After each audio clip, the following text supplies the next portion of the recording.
Welcome to RPG Book Club, the podcast where we play a little bit of a video game and talk about how it makes us feel. I am Elias, Sailor Eli Warren. I'm Maddie Grace Webben. And I'm special guest Bernard Howe, because Sam is he still has a baby. Yeah, I can't believe it either. That didn't stop being a thing. Yeah, Bernard's back, and we'd love to see it, folks. Yep. Mm-hmm. We're glad to have him. What are we doing, Eli? We are... 2 out of the 3 of us are playing Ys. One of us got real frustrated early on and decided to give up and just watch a video. Ys 1 Guess who with that the was? Excellent subtitle, Ancient Ys Vanished. That's right, Ys is both in the title and the subtitle. Although my version of the game has a different title that I'll look up in a second because I already forgot it. So I took some notes of things that... important notes about this game series. What's going on with this shit? Some of it is corrections to things that have been said on this podcast before. Yeah, last week I was just spouting nonstop lies. I was saying a bunch of shit that was just completely false. And the funny thing is, most of the shit I was spouting was just stuff that I misheard from Bernard. Because Bernard has played, I think, a little bit of Ys before, as opposed to 0. And I played, well, the first thing is that it's not pronounced Ys, it's pronounced Ys. Ys. Ys. Well, my like bad. geese. My bad. fine. I looked at the katakana, and it's Ys. Cool. I won't be mad if you pronounce it Ys. But, yes, I've played Ys 1. I played it a few years ago and then didn't get around to playing Ys 2. Because it is a bit of a stressful game. And so I wanted to take a break. And then that break ended up being a few years. But, so, Maddie said it was originally released on the PC Engine, which is not true. The games were originally released on the PC-88, which is an old-ass Japanese computer. Funny thing is, I actually was visualizing the right thing in my head. I just forgot what it was called. Because, of course, PC Engine is the same thing as a TurboGrafx. Obviously, this game has a lot worse graphics than a TurboGrafx game. Those graphics are not turbo. Yeah. So. But when Ys 1 and 2 were released as a bundle, they were first released on the PC Engine CDs, so you were almost right in a roundabout way. So... Also the music. Also the music. Maddie said that the games have completely different compositions each time, which they don't. They have rearrangements of the same music, and I'm sure if as you go through, new versions would get a new song here and there, but no, that was a lie. Yeah, I think I must have just at some point heard 2 songs that were so wildly different that I assumed the whole soundtrack was like that. Okay, cool. But anyway, so these games came out a long time ago, and they have a long and wild history of being released on every fucking platform that has ever existed. So, Ys 1 and 2 were released separately on various Japanese computers and the Famicom. Ys 1 was also released in the West on the Master System, MS-DOS, and Apple IIgs, but Ys 2 never saw a standalone Western release. However, an MS-DOS version of Ys 2 was developed and released exclusively in Korea. It contains a bunch of exclusive content based on the Ys 2 anime, which had recently come out. Then Ys 1 and 2 were remade and released as a package for the PC Engine CD, for Windows as the version Eternal in 1997, for Windows again as the version Complete in 2001, then PS2, then DS, then PSP, then Windows again as the Chronicles version in 2009, and then on iOS and Android. And the Chronicles version is the version that people would basically be playing today, or some version based off of that. I had never heard of this game before it came up as one of our votes. It got remade so many times. You didn't hear about Ys 8? Lacrimosa of Dana? All the weebs were talking about it last year. I don't really pay attention to weeb stuff like I used to. Okay, well that's fair and good. I mean, Ys is pretty obscure in the West, and I don't know if it's particularly, like, not obscure in Japan, but I think they always are just barely popular enough to, like... They just keep on keeping on. Yeah? Ys 8 was a bit of a breakout hit, though, in the West. Not like, I'm not saying it was like an insane breakout hit, but like, I know it sold pretty damn well, and a lot of people were talking about it. It didn't sell well enough for them to announce a localization of Ys 9 yet. Although, apparently they had enough money. Do you remember what happened with localization with Ys 8? Yes, apparently it was weird. like pure shit, and they completely relocalized it because people were so...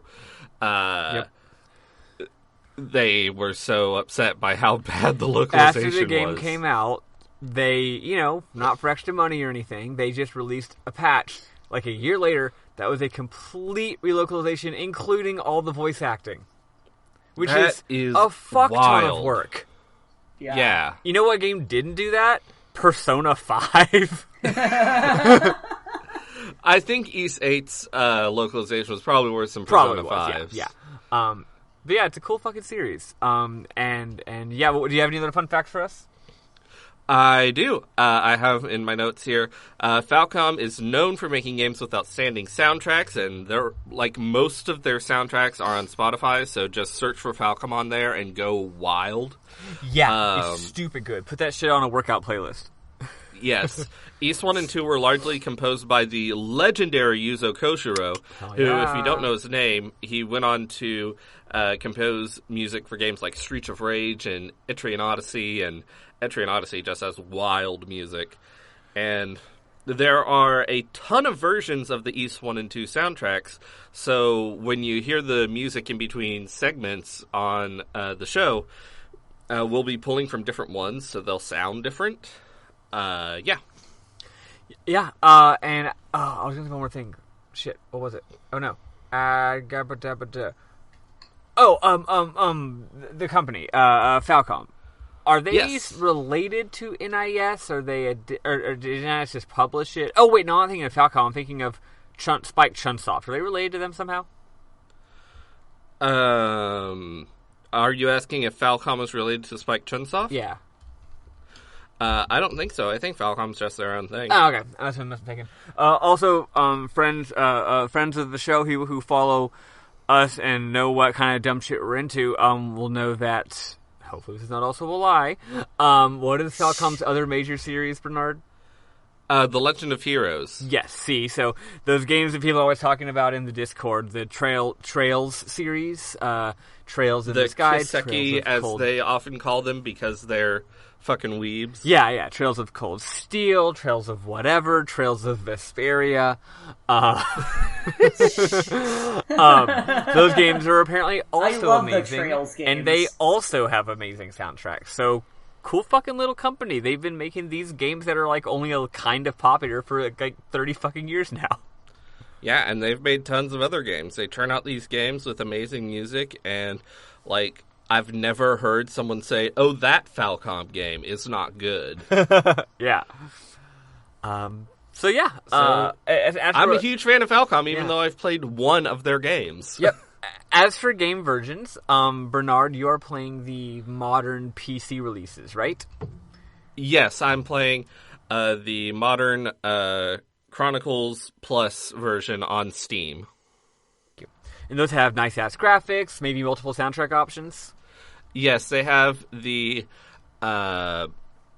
newest version, the Chronicles version of the soundtrack. They have the complete version of the soundtrack, which if I recall correctly what I said earlier, that's the one from 2001. And then they have the very original PC-88 soundtrack, which is cool.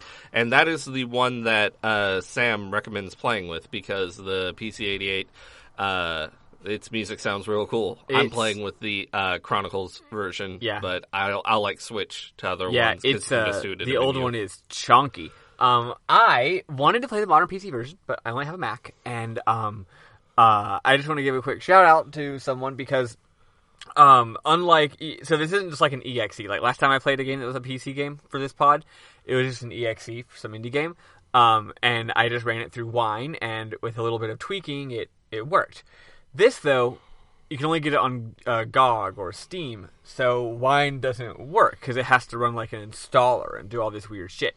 But there's this program called Porting Kit that some fella made. I forget the fella's name, but I'm shouting out his product, so, that's fine. It's a free thing supported by sort of by donations, stuff like that. Maybe he's got a Patreon, and it's basically a wrapper GOG style launcher. You open it up and it shows all of your library, and when you download it and open it, it automatically just shows all of the games that I own from GOG, and you click on them and you download the GOG installer, but then run it through this program. And it does all this complicated fancy pants Wine stuff to allow you to play the game. And I'm pretty sure the guy has to do them, or maybe not all of them, but I think a lot of these games he has to do them custom, like one by one. Like each game he has to figure out how to do the installer for it. Because each game How many games could there be on Steam? Yeah, I'm sure he probably has a team, and he probably does like the most. There's at least 3. I'm sure that he probably does like the most requested games, right? But yeah, each game has little notes of like, what do you have to do to install this one? So I actually couldn't get it to work on my computer, but I was going online and it seemed like I almost couldn't find anyone having the problem I was having, because it seems like for most people it works flawlessly. I think it might have to do with a very specific version of Mac OS I have, and I wasn't gonna fucking update, even though I am outdated right now. Anyway, shout out to Porting Kit for making it possible for many people, though not me, to play various GOG and Steam games on their Mac. I eventually gave up. I wanted to play the original PC-88 game. I don't think anyone has made a fanlation of it, which is a damn shame, because I would have emulated the bazonkers out of that. But I am playing the Sega Master System version, which is lovely. Do you know what version you'll be playing for East 2, since, as we discussed earlier, East 1 has not been released on Master System? I'll figure it out. I'll make sure to give myself more time to think about it. Yeah. Yeah, I mean, you could probably play the PC Engine CD version. Yeah, exactly. Is that released in the West? No. Okay, but there's probably a fanlation of it. Oh, yeah. Wait, yes, it was, I believe. Oh, well, there you go. Yeah. Also, I fucking love the PC. I love the PC Engine / TurboGrafx CD. It's a great console, so yeah, I'm all about it. Yes. I'll figure it out. That's like in 2.5 weeks from now, so. So we didn't talk about how our weeks are. Do we want to do that? Oh, wow, sorry. We just launched into this shit. Yeah. Eli, how's it going with you? It's going okay. I don't really have that much to report at the moment. Good. I don't think anything happened, actually, that was really notable. I posted a picture on Twitter and no one cared. There's that. A picture on Twitter? Yeah. I didn't see a picture on Twitter. It's because no one pays attention to my Twitter. No, it got buried. All I get on Twitter for notifications are, you missed so-and-so's tweet, and I'm like, cool, okay. Yeah, even though I told Twitter to stop doing the algorithm thing, I think it does, because Bernard, I don't think I've seen a tweet of yours in weeks.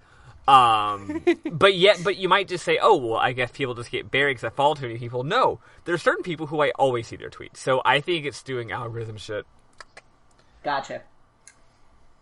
Yeah, so, I linked it in the Discord as well, but no one went to my Twitter, so... Well, I just retweeted you, so there.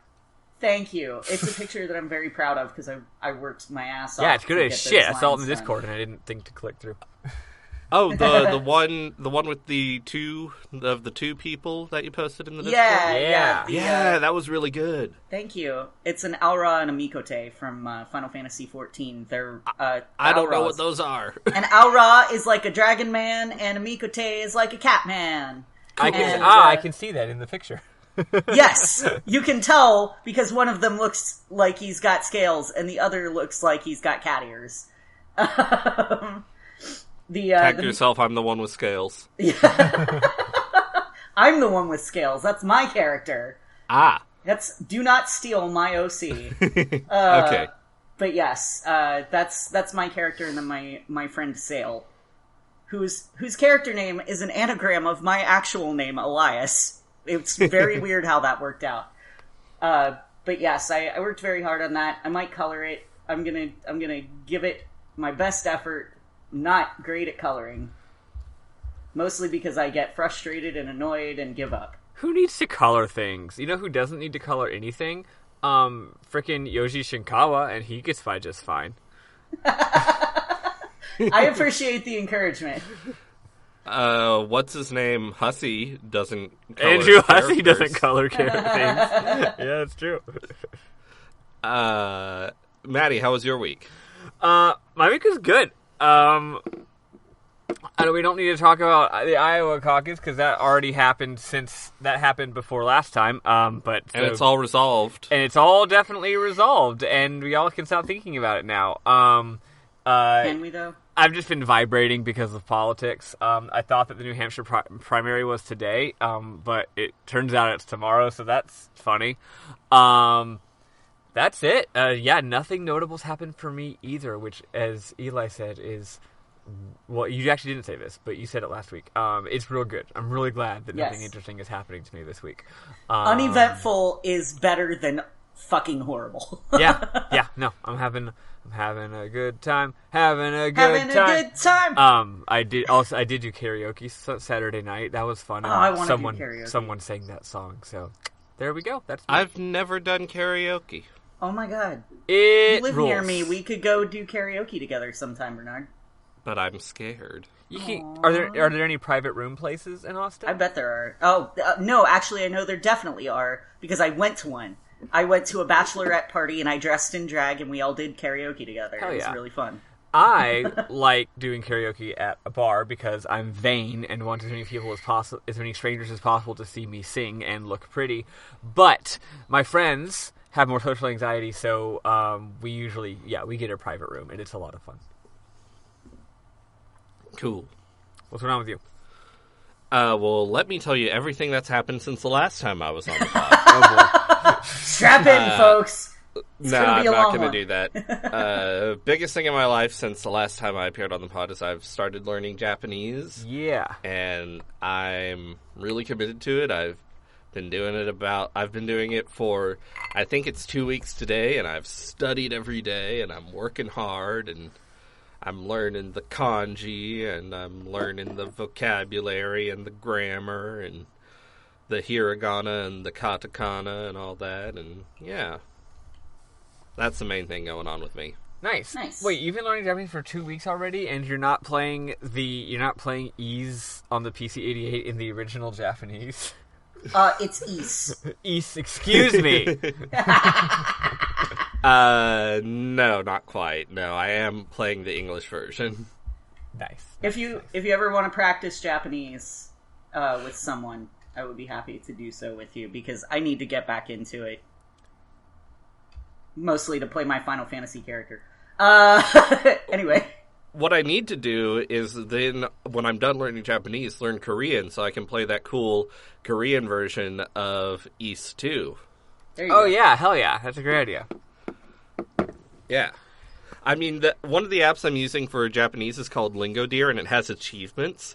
And as far as I can tell, 10 of the achievements are each of them is for completing the courses for one of the languages they offer. So if I want to be a completionist with Lingo Deer, I need to complete the courses for 10 different languages. No problem. Just that. I feel like that is literally the words, like, that's the only answer you could give to why do you know 10 languages. That would be a bad answer that would make someone think you're less cool instead of more cool. Any other answer, people were like, wow, you're so impressive. How do you know 10 languages? Because I really wanted to get the Plat Trophy on this video game. It's like, oh, you're actually a nerd. Yeah. Anyway, is that everything for the intro? I think so. Let's all be quiet for a second and do some music.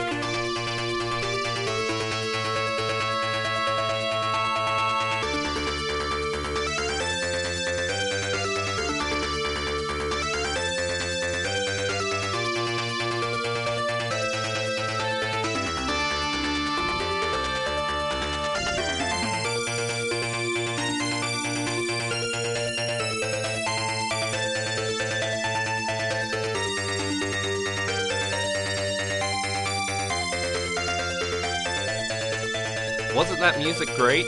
Probably was. It was fantastic. Fucking rules. I loved it. Yeah, it's good shit. All right, Bernard, you took notes this week. Start us off, please. So, the beginning of this game is going to be way different from what Maddie experienced. The game opens with an anime cutscene showing various visions of what's to come, including some naked ladies. What? I miss naked ladies. You missed the naked ladies. Damn it. Our hero, Adol, or Adel, I'm not quite sure. We'll say Adol. Maddie, what did you say his name is in the version you're playing? Let me find... It was Aaron Christian, wasn't it? Aaron Christian. Okay. Oops. I believe his last name is still Christian in... I think it's yeah, it is. I just Kristen. that just seemed like such an anglicized name. I was like, oh, that must be what the localizers called him, so that he'd sound like a medieval knight, you know? Anyway, Adel is shipwrecked on an island that has this huge tower on it. Very tall. The tower has a small bridge extending from it about halfway up, which leads to this floating mini tower. And, I mean, it has the bridge connected, so it's kind of not floating, but there's nothing to support it, and it's a very striking image, in my opinion. It looks really cool. It is perhaps cantilevered. I don't know what that means. Okay. Anyway, Adel wakes up in a clinic and is greeted by Dr. Bluto, who has a stupid name, and he's like, "Oh, you're finally awake." He's from and Popeye. then Bluto's and then Bluto's son Slav, who has an even stupider name, shows up and is like, "Oh, you're finally awake. I run the town militia." And then he leaves and you go back to sleep. Or wait, he mentions that something called the Storm Wall is surrounding the island, which is called Asteria, and Adel is the first person who has crossed it, even though crossing it didn't go very well for him. So, eventually Adel recovers and he strolls around town. We found out that the Storm Wall, which appeared 6 months ago, has ruined the town's trade. This island was big on trading silver, but now the trade has dried up because no one can come or go. And there are monsters roaming around outside the city, which also appeared 6 months ago. A town called Raston was completely destroyed by the monsters, and lots of people in the town want to move to Minea, which is a walled city nearby, which may be safer. And I believe, Maddie, the version you're playing starts in Minea. Yes, so most of what you said actually is in the manual for my game. It's got a very lovely manual, and it explains it with some, less detail. Actually, more detail in some ways. I would pull it up, but I won't bother. It has some lore stuff that maybe you're not supposed to know about till later. But yeah, dude shipwrecked, he just has to help out. My game, it literally just, you're on the title screen. So, actually, just cute little quirk.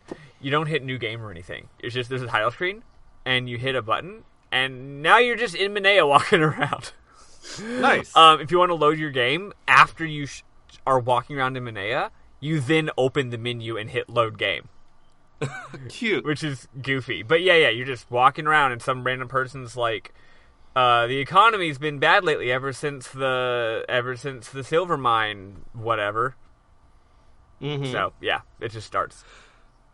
Yeah. So, one fun thing is that if you talk to every single person in the town, which is hard because there's a lot of people in this town, then you go talk to Slav. He's like, "I'm lead the militia. Here's a sword," if you have talked to everybody. And then you get a free sword.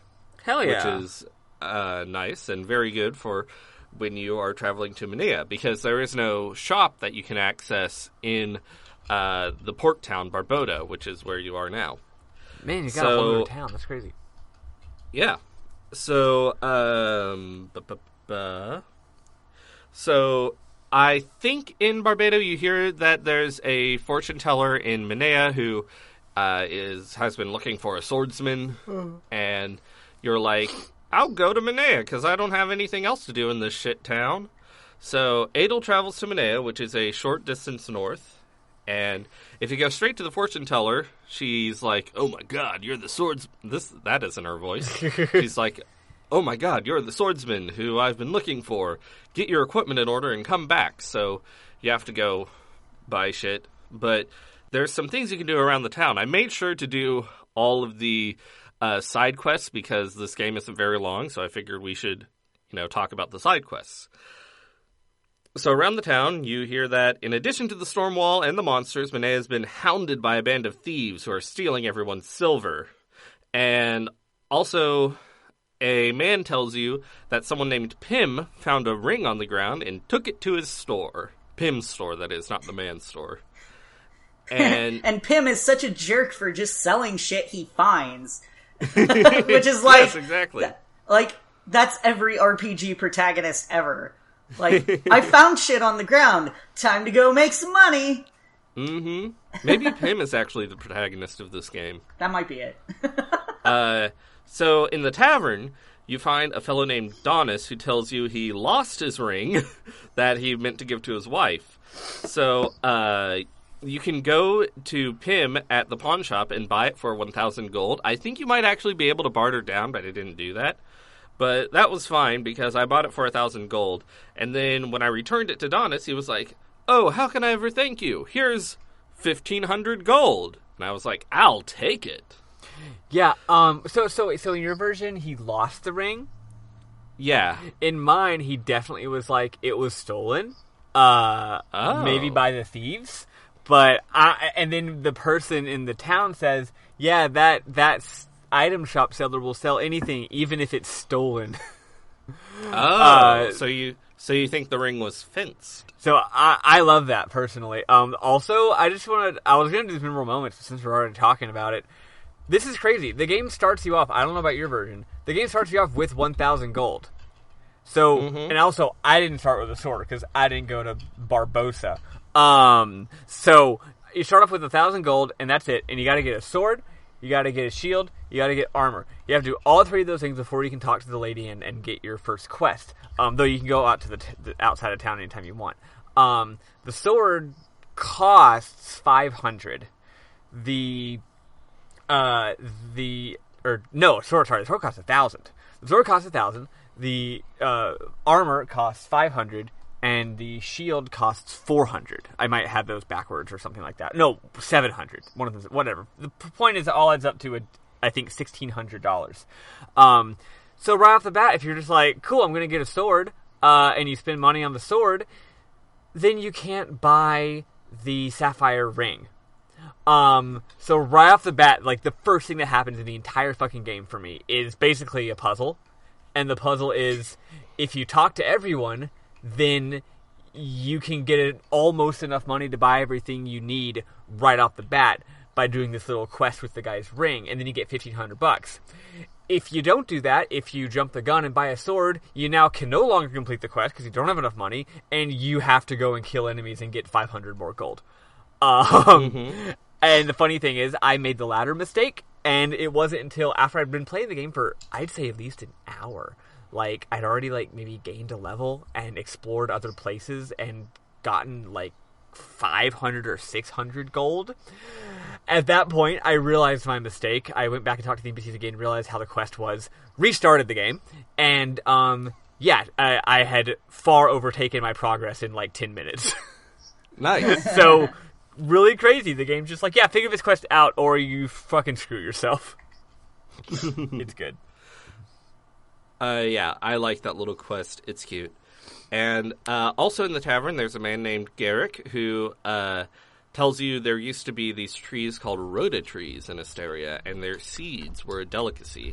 I don't know if that'll come up again. It probably will. Probably will. Also, if you talk to everyone, a local poet and troubadour named Rhea says her silver harmonica was stolen. And a bunch of people in town are sad because they really liked listening to this woman play music on her harmonica.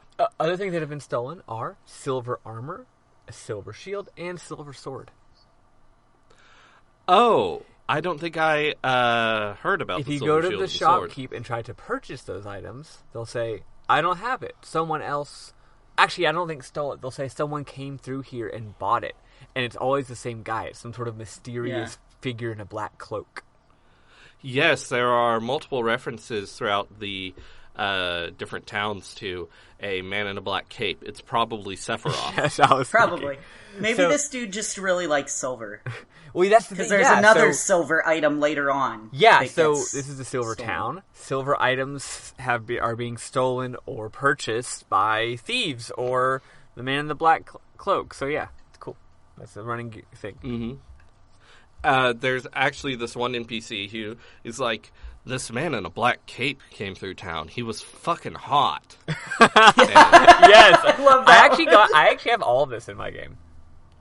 That's awesome. I'm glad to hear that there's that so much of what I was enjoying was there, even in the old ass Master System version. Also mine has like Dragon Warrior 1 ass like medieval writing.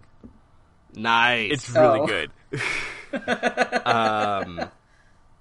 So once you have the sword, shield, and armor, the fortune teller, whose name's Sarah, is like, finally, you got all that shit.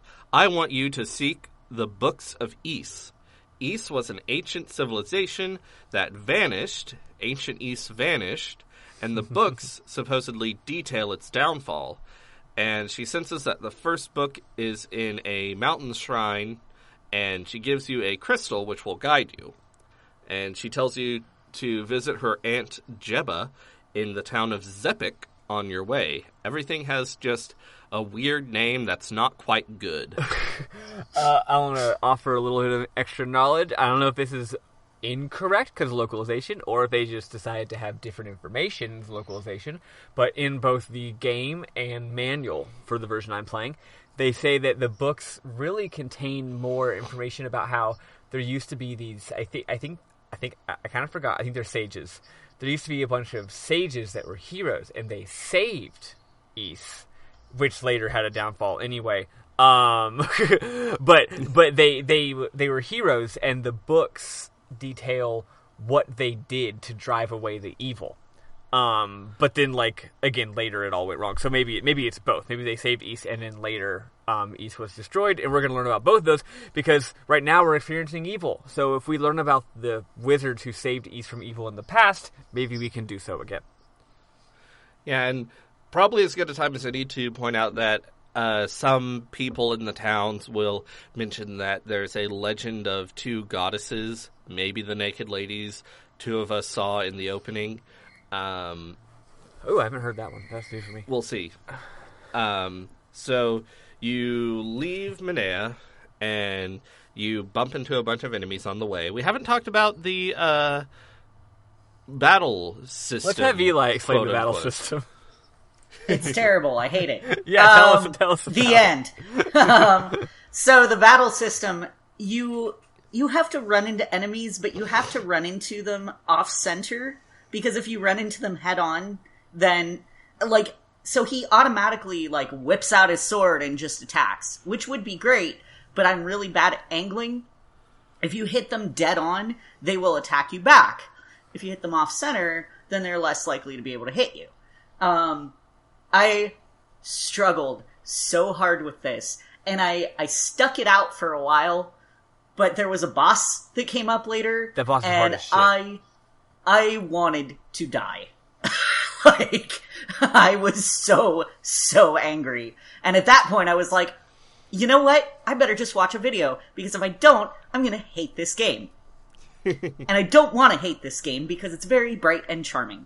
I'm sure that there will be other abilities that come up at some point, but I just can't. Okay, cool. Well, I can't handle what it did to me. I am weak, I am bad at games, and I am sorry. Yeah, you kind of just bump into people. I'm playing like I said, a much older version. Mine doesn't have an animation. He doesn't swing his sword. Your sword's out in front of you, and you just bump into them. You just bump into it. I will say one nice thing that it does is if you stand still for a little while, you'll start regaining your health. And as long as you're standing still, you can just regenerate to full that way. Yeah, this game had fucking regenerating health. But not health. during a boss battle, it turns out. Nope. Correct! Yep, this game had fucking regenerating health in 1987, which is pretty advanced. Yeah. That's pretty damn cool. So you go outside, you just sort of bump into people, and yeah, like Eli said, is basically how it works. Whenever you bump into someone, you'll probably hit them, and they might hit you. Sometimes you bounce off of them and don't hit them. Sometimes they bounce off of you and don't hit you. But if you're, like Eli said, off center, because this game does not have tile-based movement, then you're a lot, especially it's in game they say if your quote sword tip is, if you hit them with just your sword tip, just the tip, that's an inappropriate and juvenile joke. Then that'll, but also just like the dark nuts in say Zelda, if you get them from the side or from behind. But, of course, that's dangerous. You might be going at them from the side, and then just as you're about to get them, they turn to face you, right? So, like... Yeah, or usually, they'll turn to face you as soon as you hit them. Yeah. So. And also, you have to, like... You don't just run at them. What happens is, even if you are running at them off-center, if you just charge into them, you'll hit them real fast a couple times in a row, but I think that makes them lucky to get you, because it'll end up, like, your sprite is literally just, like, fucking intersecting with theirs. So what you do is you hit them, you say they're to your right, you're to the left. You go to the right and you hit them, and as soon as you hit them and they rebound off, you retreat, and then you go back and you do it again, and then you retreat, and then you go back and do it again, and that there might be some kind of timer where if you hit them with a little gaff mode, they don't get you back. I don't really get how it works. I'm not saying it's intuitive. I'm saying you must intuit it. It is not intuitive. Yeah. What do you think, Bernard? I like it. Yeah. I haven't quite totally got the hang of it again. I assume I got the hang of it a few years ago when I played the game the first time because I beat it. But yeah, I don't totally get it. I like it. I don't want every game to be this way. I'm glad that most Ys games aren't this way.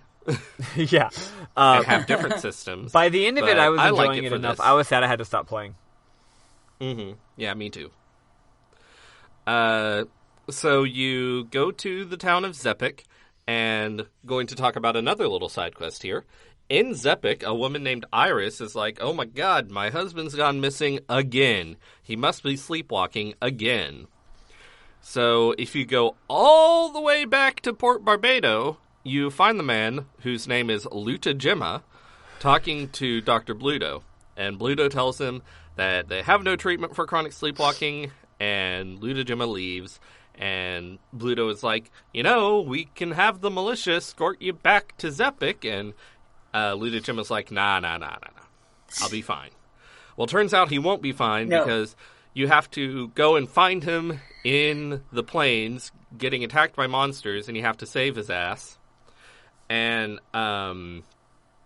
you save his ass, and you escort him back to Zepik. Luckily, it just fades to black and fades back up in Zepik. You don't have to walk him all the way there, which is good because I'm really bad at navigating the huge open plains area.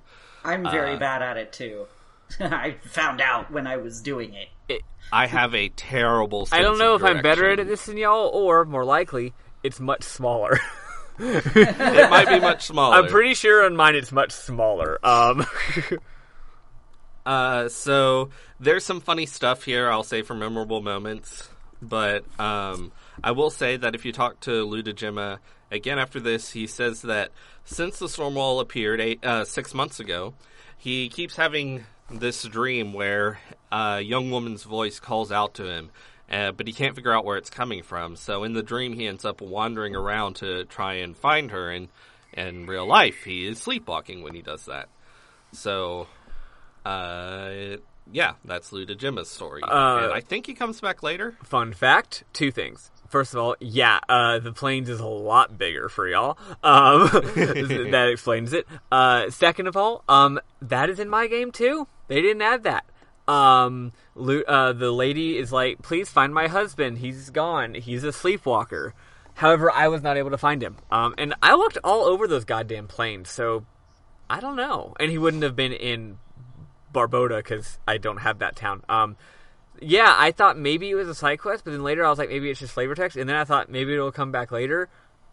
Maybe I'll give it another shot. I don't know. I'm sure you can find them somewhere. Well, actually, maybe not. I don't know. I only found him because I wasn't using a guide for the whole thing, but like when I got to the end of what we're doing this week, I used a guide to go back and complete the side quests. Gotcha. And that's how I was able to find him, even though I cannot navigate those plains. Another thing in Zepic is that you hear that the town is being protected by a silver bell. You also hear the mayor of the town is really upset about something and is muttering things under his breath like, "Give those thieves everything I have and see if that's enough." What could that mean? I don't know. There's some guy who really likes silver too, so and someone mentions I couldn't put the pieces together. I don't. It's too I'm hard. Not sure who did it. Yeah. Yeah, someone in town also mentions a man in a black cape, Sephiroth, coming through town. But if you go and talk to the mayor, whose name is Robles, he's like, "Oh my gosh, someone not from the town. I can trust you with this. Our silver bell that protects the town from monsters has been stolen." And you're like, "Oh no, the silver thing has been stolen." And he's like, "Don't tell anybody." Yeah. So he asks you to negotiate with the thieves to try and get the bell back. And before doing that, we go and talk to Jebba, because that's what we're supposed to do. And Jebba, you actually have a surprisingly short conversation with Jebba. She's just like, "Oh, that's Sarah's crystal. I recognize that. Here's a key to the shrine." And you're like, "Okay, I sort of thought I'd get some lore." Did you talk to her before getting the crystal? No. Wouldn't you have to, like, go all the way to Zepic, and... Yeah, well, in my game, the world map was much smaller, and B, I fucked up the quest at the beginning, so I had to raise, like, 1,000 gold. So I had already explored, like, everything in the game before I got the crystal. After I restarted, of course, it's actually kind of cute. Like, if you do the quest, you literally need 100 more gold to get everything, which is just enough to make you go out and have to murder some monsters and grind a little bit and explore.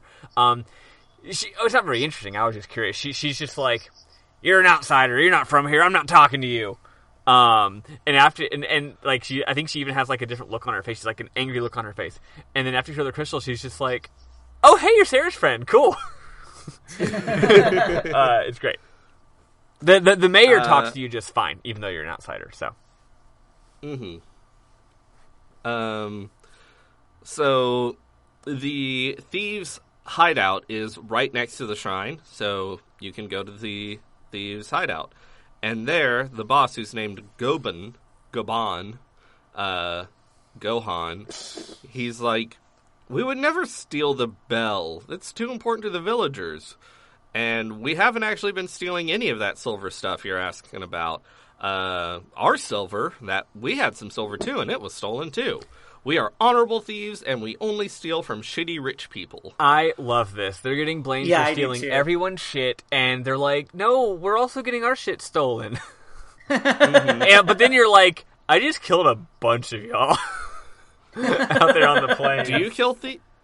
Is that what? No. Well, with the bad graphics, you can't really tell what the enemies are, but I thought the enemies on that mountain, I mean, they were like armored, like Dark Knight looking dudes. I figured that was the thieves, because this is the thief place, but maybe not. I think they're just monsters. Thank God. I'm pretty sure they're monsters. Yeah. Yeah, I'm pretty sure they're just monsters. So talking to the thieves doesn't resolve anything. So I guess we're going into the shrine. So you head into the shrine, and you walk through this little maze area, and then you get to the first boss of the game, and holy shit! Yeah, also, fun fact, no enemies in the first floor of the shrine, which I always like when a game does that. Mm-hmm. Yeah, you're not, like, really properly in the shrine until you defeat the boss, and then when you defeat the boss, a big hole opens up and you can go down into the shrine. But, Eli, you said it was after this boss during this boss that you stopped playing, right? Yes, yeah. Yeah, this boss is hard. I fucking hate it. Maddie, how hard was it in the Master System version? So, this game does a thing. So, this game reminds me a lot of one of my favorite games, Chrysalis. Even though Chrysalis has a more traditional hit the sword button to stab them battle system. This game, I don't know about your game, but this version of the game has like hard, what's the word? Like hard damage and level gating, where if your attack isn't at a certain value, you just when you attack the enemy, it just goes ping and does nothing. And for me, the boss just straight up did that, and I'm so proud of myself. I didn't use a guide for almost anything in this game, because I was just enjoying it. Also, the manual has a good bit of info in it, like beginner's tips. So I was like, cool, you know. Anyway, for me, I just had to get to level 5, and by the time I got to level 5, that was enough for my attacks to actually do damage to the enemy. By the time it actually did any damage and didn't just ping off, it wasn't really that hard. Yeah, but it's because it didn't let me fight it before that point. Like, I could literally do nothing beforehand, so it's not like I could even try to fight it under-leveled. Yeah, I am almost certain that your attacks pinging off of enemies is a thing in the Chronicles version. However, I was able to fight the boss at level 2 and do very little damage and get my ass kicked. So, the way the boss works is it's like this wizard-looking guy who just pops up in various spots of the room, and he makes a little flame appear in front of him, but I don't think it can actually hurt you. In mine, that might just be graphics. In mine, he doesn't even do that. I'm pretty sure he just has no attacks. Yeah. But there's these rows of flame bursting from the walls in the room, and you have to avoid those when you try to attack the boss, and it's really hard. Because he's in the middle of the flames. Especially because I am very impatient. Yeah, you have to be very patient for this. Well, and the window, he only appears for a fucking second. Yeah, like, the second he starts to appear, you have to make a quick decision of, am I even close enough to get to this bitch? Like, if I run at him, am I going to get there before he goes away? And most of the time, you're not close enough. Yeah, most of the time, you run at him, you are too late, he fades away, and then you get flamed. Yeah. I will say, too, even the guy I watched playing, like, it took him, like, a dozen attempts at this boss. And I was just fast-forwarding at this point. At this point, I'm grateful for the game not literally letting me even attempt to fight him before level 5, because I fucking would have. You know I would have. Y'all know me. I'm very stubborn. If the game had let me fight him at the point where I did only a teeny tiny bit of damage, I would have spent 5 goddamn hours on it. And you can't save scum during the boss battle. It's the only time in the game you can't save scum. Maybe I could have. I can't actually recall if I fought him at level 4 or not. Like, I just grinded straight from level 2 to 5. I know I tried him at 3. I actually think when I hit 4, I was in such a good groove for grinding. I was just like, I'll go all the way to 5. I don't know if I attempted to fight him. I fought him at level. I believe I was at level 2. Yes, I was, and I was doing piddly damage to him and dying very quickly, and I tried like 20 times, which didn't take very long because I was dying so quickly. And then I was like, you know what, I'm going to go grind. I went and I got to level 3, and then I came back, got my ass kicked some more, and then I went and grinded a bit more so I could buy a longsword, and then I went back and got my ass kicked a few more times, and then I was like, I'll go and do a side quest or two, because I believe there are some side quests that I missed. So at that point I brought up the guide, and so I could figure out how to do a couple side quests, because you do get experience for those. Yes, experience for quests. Such like some Western game ass shit. I love that.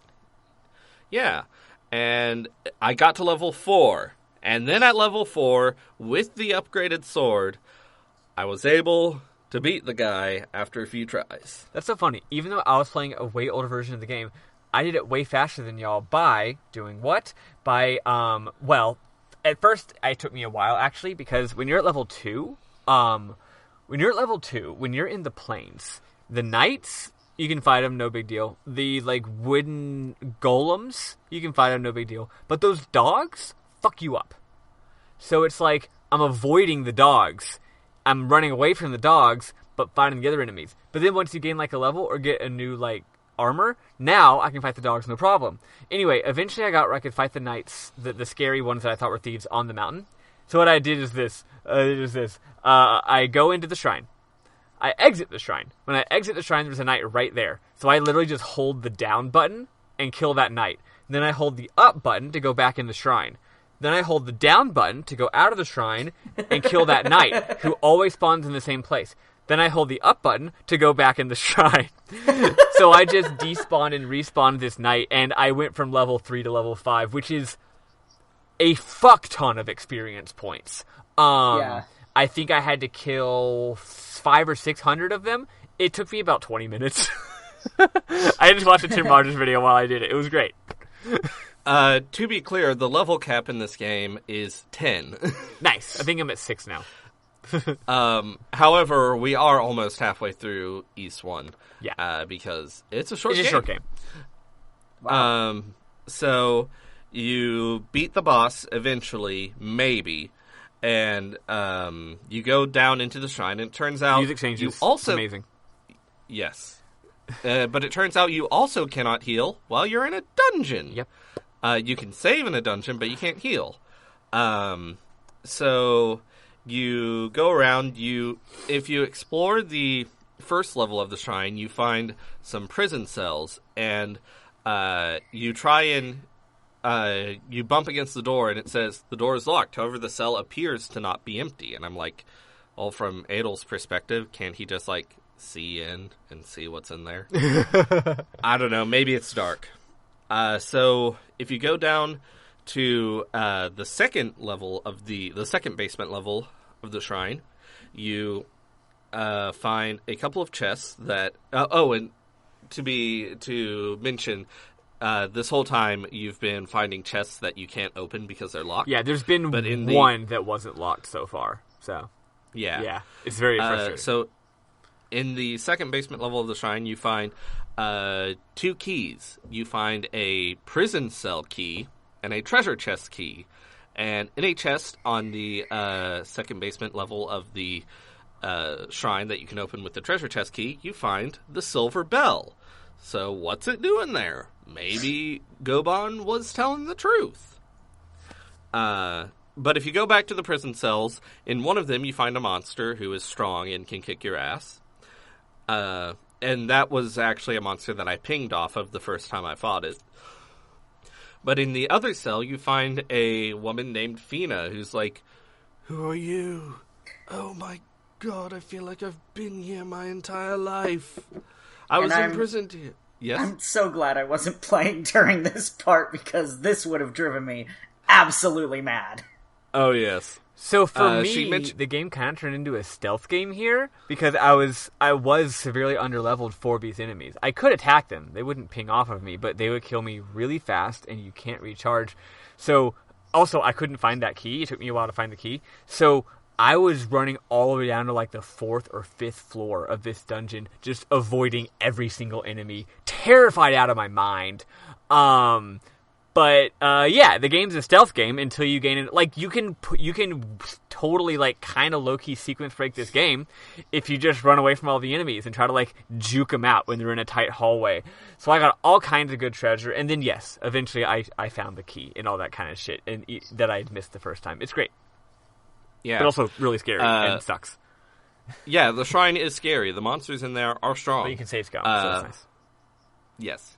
But Feena mentions that she was imprisoned there by a man in a black cape who seems to be able to control the monsters. And she says to leave her and get out of this place, but you're a hero, so you're like, I'm saving you, obviously. So you take her with you. There's a treasure chest in the cell next to her, and if you open it, you get the Mask of Eyes. And she says the man in the black cape put that in there with her. And what the Mask of Eyes does is it makes enemies and people invisible, but it shows you secret passages. So it apparently can reveal secrets, but you have to be careful. It's the Lens of Truth from Zelda, but more difficult to use. Yes. So you lead Feena out of the shrine, and you have to lead her carefully because she is very weak. Apparently, I don't know if you can do this in the Master System version, but apparently if you use a special item you can buy from Pim called the Mirror that you can use to stun enemies, you can have her attack enemies by leading her into them, and you can actually level her up. Really? Which is cute. That's very cool. In mine she says, "Thanks for saving me. She says, "I'll just I don't." Anyway, she just warps back to the town. Oh, you don't have to ask permission. In this one, you have to lead her back, and she walks very slowly, and it's annoying. Yeah. Like, you have your walking speed and your running speed, and she, like, moves at about the half the speed of your walking speed. Oh, Lord. Yeah, the guy I was watching lost her at one point. So did I.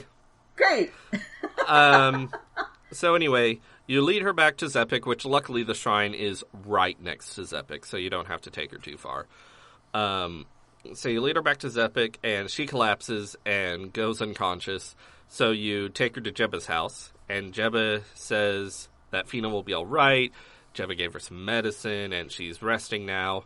And you're like, oh, okay, cool. And so you can go and give the silver bell back to the mayor, and the mayor is really thankful. He's confused that it wasn't the thieves that took it. But yeah, you're done saving Feena, so we're going back to into the shrine next week. Yep, that's where we're stopped for the week. So yeah, we got to get these 6 books of Ys, and we've gotten 0 of them. And we're halfway through the game. But yeah, Sam did say this is a good place to stop. So there you go. I cheated and did play a little bit more. I didn't do any plot stuff. I just explored more of the shrine. There's a bunch of floors. So I just got a key, right? I wasn't going to not go loot for treasure. So I got all kinds of interesting treasure and stuff like that, but no plot stuff. Yeah, again, like I mentioned earlier, I went back and did a 1 or 2. I think I'd done all the side quests except for the Luda Gemma side quest at this point, so I went back and did that. I brought up a guide and just looked to see what side quests I'd missed. What the fuck kind of a name is Luda Gemma? I don't know. So it doesn't make me think of Gemma from Dragon Quest XI, who is a sweetheart. Mm-hmm. That's your girlfriend in at the beginning of the game, right? Yeah. She's cute. She's great. I love her. So yeah, I guess we are going to listen to more music and then do memorable moments. Hell yeah, please play that music. All right, I'm playing the music now.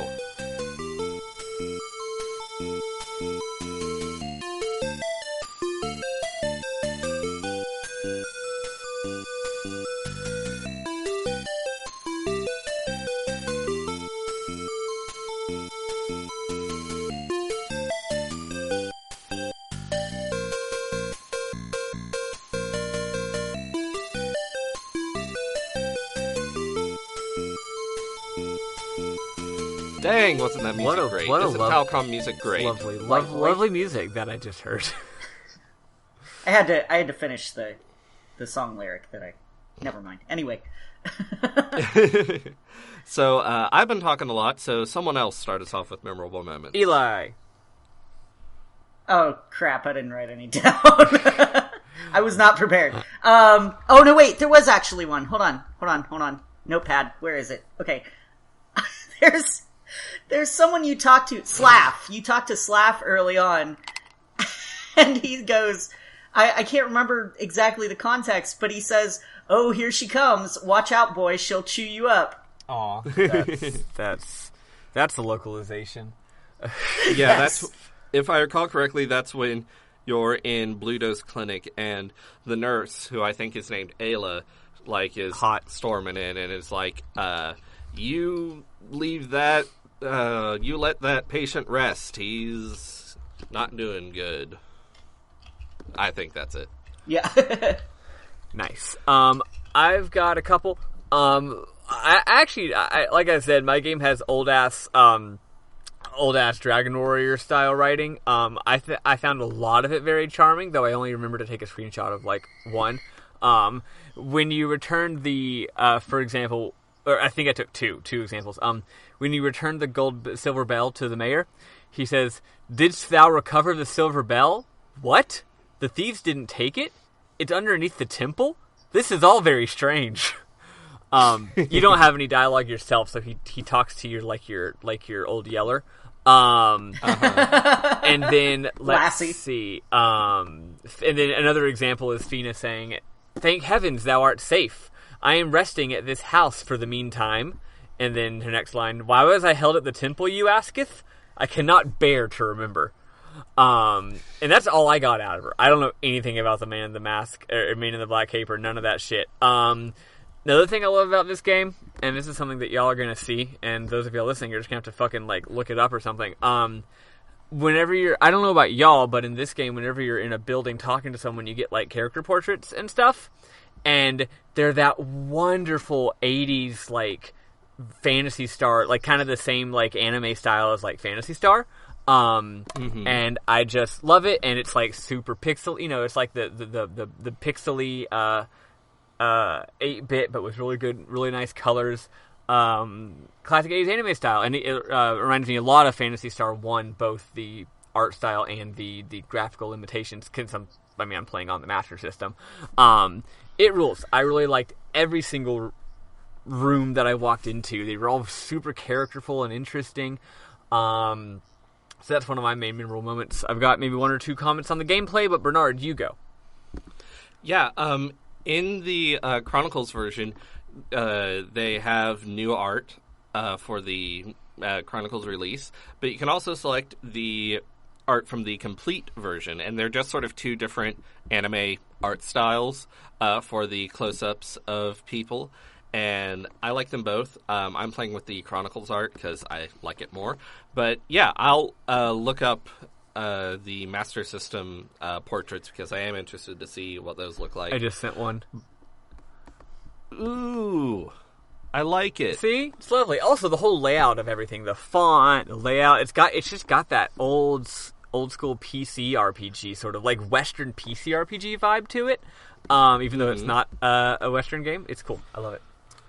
Well, like, old-ass JRPGs were very inspired by exactly. Western wizardry, RPGs, and then eventually developed into their own thing, which is better than Western RPGs, in my opinion. Personal opinion. Anyway, so I really like the NPC writing in this game. I think it's delightful. It's like almost Dragon Quest level. Yeah. Even in my game, it's way better than most games. Yeah.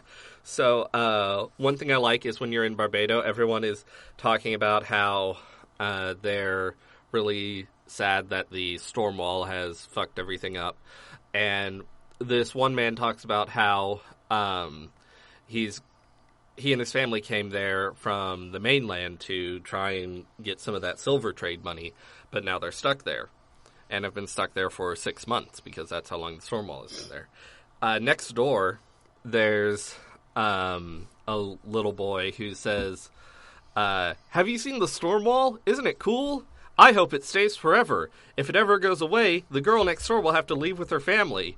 Then if you talk to him again, he says, 3 cheers for the storm wall. It's what got me my girlfriend.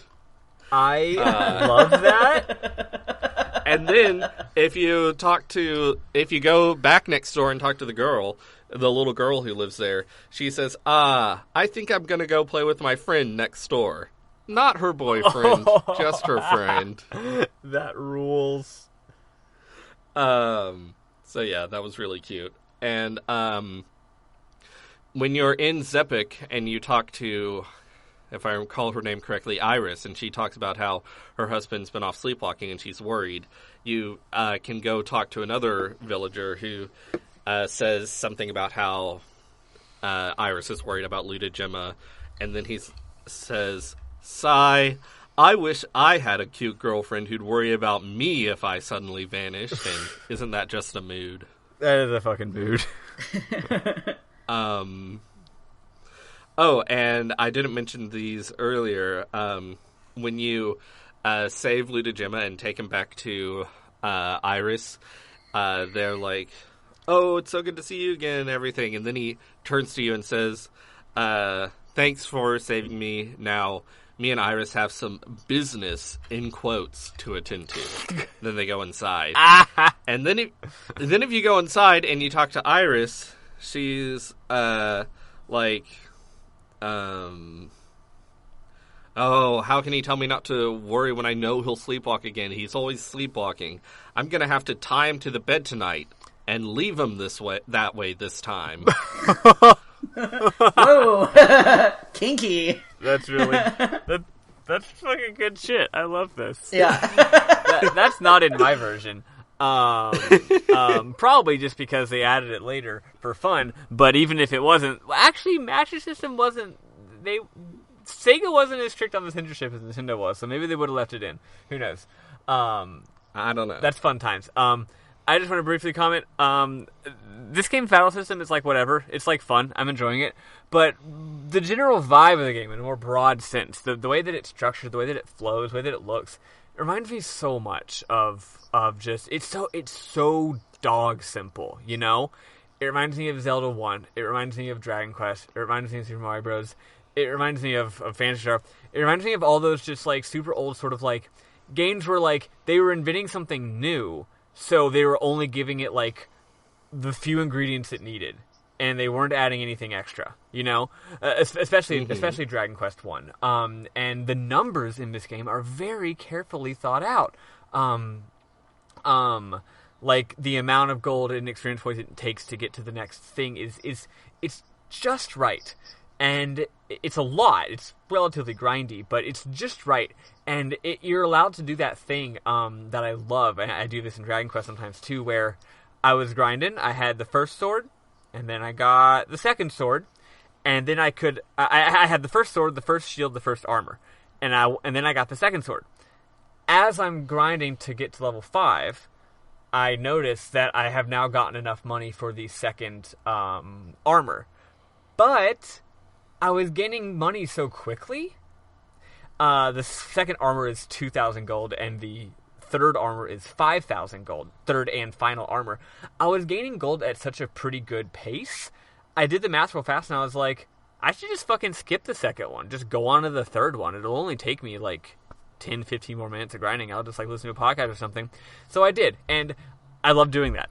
I love like making a calculated decision that I'm just gonna take a little bit of a risk, be a little bit weaker for a while, and then bam, I'm all the way at the best armor. And then when I explored the dungeon, I found the silver shield in the dungeon. So bada bing, that's the best shield in the game. I didn't even have to buy another shield.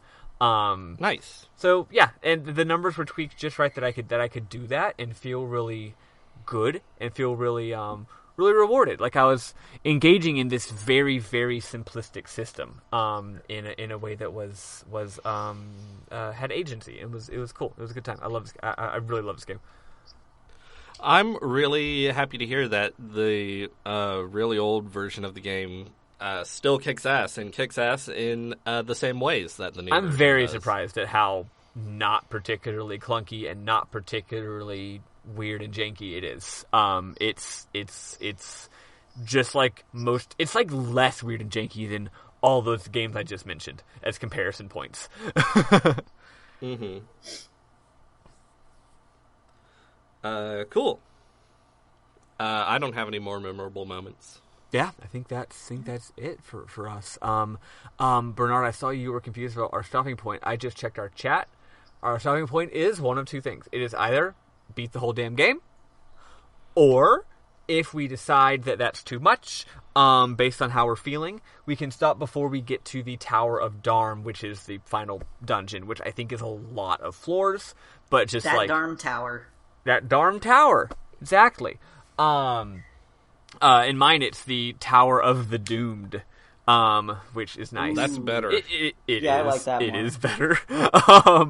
But yeah. So either we get to the final dungeon tower and save, or we beat the whole game. Let's go ahead and say, get to the tower and save. And then maybe if we're feeling fine about it, we can keep going. Yeah, I'm sure I'll play to the tower, and then like as long as it's not 2 a.m. The day before the morning that we record, then I'll want to keep going. Like I spent almost as much time trying to set this game up to play as I did actually playing it, so I'm sure I'll be able to blast through. I think I'll be able to blast through pretty easily. Yeah, but I won't be upset if we have to expand East 1 into 3 episodes, because more episodes means I get to put more music in the episode. That's true. And I want to put every song from this game in the podcast because it's so good. Holy shit, the music is so also, good. it means that Sam gets a longer paternity leave. Hey, just to I don't want to spoil our next game, but just to start the hype train rolling, remind me, in case I'm wrong about this, our next game is our sellout game, right? Yes. Cool. Yes, so, it is. I'm very excited for y'all to play. So I'm probably going to play. So along. we're not going to say what it is, but if y'all listeners remember, to celebrate year one, instead of doing like trying to play more obscure games or more games that weren't the same shit everyone else was doing, we played Final Fantasy X, which I really loved it. Sam really loved it. Eli had mixed opinions, which is fine. I mean, I love the story. yeah. But I have mixed opinions about just about every game we've played on this podcast. It's true. So. You have, I don't know, taste, and me and Sam are just like every video game is good. Anyway. We're doing that again to celebrate the end of year, two wonderful years of this pod. We're playing a very popular game that everybody loves, and I think that y'all would probably love to hear our thoughts about it, so get fucking excited. It's a game I've never played before, and I've somehow managed to avoid all spoilers of. Right? Yeah. He hasn't been spoiled at all.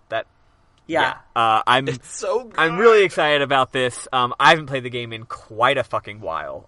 So yeah, we'll probably announce it in like 2 weeks, and then y'all will know what it is. I'm so excited for y'all. Cool. Cool. That is. I was just going to say, I'm so thankful that y'all are letting me be back on the pod to play East. Yeah, thanks for volunteering. Thanks for correcting me on being wrong about shit and having already played this game before. That's helpful. And thank you for taking notes. Yeah. Mm-hmm. God knows I'm not going to do it. Yeah, I can definitely do it next time. Oh, wait, I shouldn't do it because I'm not playing the same version of the game. I guess you're stuck on notes duty. I'll continue doing it because even though our versions sound pretty similar, mine is going to be the one that has more stuff in it. Yeah, yours just has more. So. Cool. Eli, sign us off. Cool. Yeah, this is, shit. I got put on the spot. Sorry. Yeah, if you like what you hear, check us out at rpgbook.club. We got all our hot links over there. We got our Discord. I want to go eat some hot links. Hot links. We got now I'm thinking about Link from Breath of the Wild. That's a hot link. It is a hot link. That is probably the hottest link. He is great. We got our Twitter, which is at RPG Book Club. We have our email, which is rpgbookclub@gmail.com. And check out our Ko-Fi, which is ko-fi.com/rpgbookclub. If you're going to find us, just look for RPG Book Club. It's probably in the name. We love you all, and we're happy to have you for this, and hope you keep listening. For RPG Book Club, I have been Elias Sailor Eli Warren. I'm Maddie Grace Webbin. I'm Bernard Houck. Bye, dorks. Toodaloo. Bye.